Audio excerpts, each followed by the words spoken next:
Welcome to Forbes Newsroom. Joining me now is Scott Mendelson, a Forbes entertainment analyst and box office pundit. Scott, thank you so much for joining me. Thank you for having me back again. The last time was a pleasure. Of course. So now we're here. Labor Day weekend is upon us, which means there's more time to go to the movies. What can moviegoers see this weekend? Not much for a variety of factors. There's only one new release coming out this weekend, and that's a faith-based satirical comedy.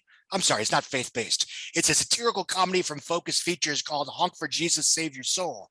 It stars Sterling K. Brown and Regina Hall. It's about a megachurch that gets embroiled in scandal. It is premiering in theaters and it's going to be on Peacock, as we've seen for a handful of Universal / Focus Features releases.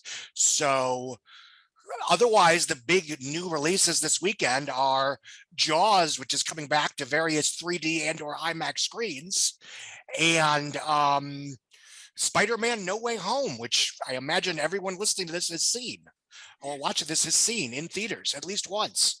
The film is called the More Fun Stuff Edition. It comes with 11 more minutes of footage, which I'm assuming is deleted scenes inserted back into the feature film. None of these films are expected to make much money theatrically or otherwise. So the big question over Labor Day weekend is, by default, will Top Gun Maverick end the summer by topping the summer box office again? And I believe it's 12th weekend of release. Is that unprecedented that a movie that topped the box office on Memorial Day is now going to top the box office on Labor Day? I'm reasonably sure it would be unprecedented. There are situations where earlier in the summer films that just legged and legged and legged return to the top of the box office. The one that comes to mind is Forrest Gump, which opened in early July 1994, was number one on its, wait, no, I think it was actually not number one its opening weekend, because you still have The Lion King kick your butt and take, wait, I should have looked this up before this. I apologize. Point being, it was playing throughout it was number one, and then it was number two behind True Lies, and then went back to number one again behind ahead of The Lion King and The Client, and then, you know, mix and match with various new releases. And by the time Labor Day weekend rolled around, it was swapping places with Natural Born Killers, which had opened in mid-August of 1994. So is Top Gun Maverick topping the box office still and potentially on Labor Day weekend? Is that an indictment of other films out right now? It's an indictment of the lack of other films out there now. I mean, in a vacuum, Bullet Train opening with $30 million on its opening weekend and slowly crawling to $100 million domestic is fine. That's a perfectly valid performance. It's a $90 million R-rated Brad Pitt action movie. It's based on a Japanese novel that I imagine most domestic moviegoers haven't read. So it's what I call a new to you adaptation that for most moviegoers, it is an original movie. And the other films that are out there: Jurassic World Dominion, Thor Love and Thunder, Nope, DC Super Pets, they're pulling decent legs.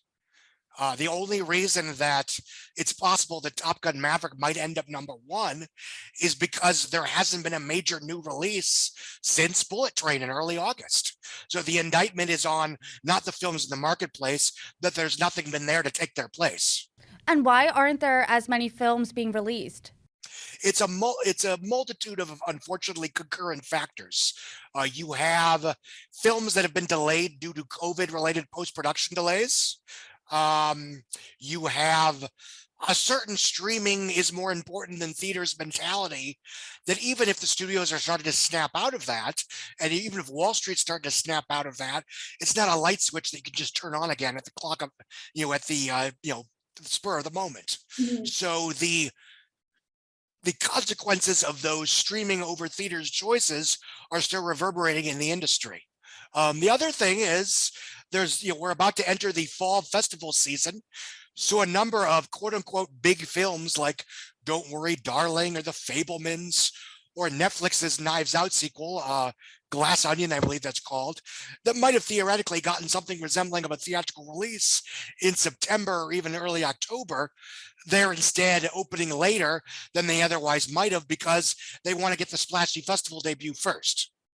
Got it. The other factor, and I don't know if this has anything to do with it or just a coincidence, is you have a lot of big deal streaming television shows and movies that premiered in August and September that weren't, that might have gotten the red carpet treatment over a theatrical release, like The Ring of Power, which is the new Amazon billion-dollar Lord of the Rings show that premiered this morning or Thursday night, I think. You have HBO Max and HBO's House of the Dragons, which is the first big Game of Thrones spinoff that's going to air its third episode this coming Sunday. You have Marvel She-Hulk, which is going to air its fourth episode next Wednesday or Thursday. And then you have Disney Plus's Andor, which is a much anticipated, allegedly quite good Star Wars prequel episodic series that's premiering on September 21st. None of those would have gone to theaters because they're TV shows, other than maybe, Knives Out, which is going to open on Christmas Day. But as a result, if studios are putting all their ducks in a row to emphasize the streaming content, then it stands to reason that they're not going to release anything that requires their concentration and their money and their focus on the theatrical level. And that emphasis on streaming, is that why the one new release of Labor Day weekend is simultaneously being released on Peacock as well as theatrically? Yes and no. I mean, that's a film that even in better times would have struggled to break out in the theatrical marketplace. I think that's an example of a film that they can use the money that Focus gets from Peacock. And yes, money is changing hands, even though it's the same company, to justify the film's production and marketing, with the understanding that the film getting a theatrical release will make it a slightly bigger deal on the streaming marketplace. Do you think Regina Hall and Sterling K. Brown have enough of that star power to catapult this past Top Gun Maverick this weekend? No.